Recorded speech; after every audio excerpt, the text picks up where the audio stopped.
একজন মাদ্রাসার ওস্তাদ ছাত্রদেরকে কিভাবে দেখেন কোরআন শরীফ গিফট করতেছে, উপহার দিচ্ছে।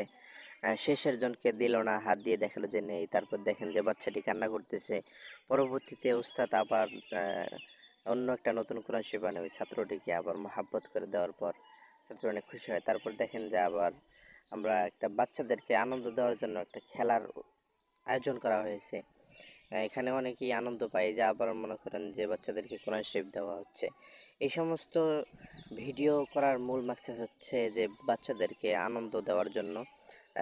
সবাই সাপোর্ট করবেন, কেউ বাজে মাইন্ডে নেবেন না, কেউ খারাপ মাইন্ডে নেবেন না, সবাই ভালো ভালো কমেন্ট করবেন, সবাই ভালো মাইন্ডে দেখার চেষ্টা করবেন। দেখেন যে আরেকটা ভিডিও, ওই যে নামাজের মধ্যে বালতি দিচ্ছে। আসলে কথা হচ্ছে যতই বাধা আসুক না কেন, আমরা কখনো নামাজ ছাড়বো না ইনশাল্লাহ। সবসময় যতই বাধা আসুক, আমরা আল্লাহ তাআলার যে হুকুম, পাঁচ ওয়াক্ত নামাজ সঠিকভাবে আদায় করার চেষ্টা করব। এই দেখেন ওস্তাদ ছাত্রদেরকে মজা দেখানোর জন্য জাদু দেখাইতেছেন।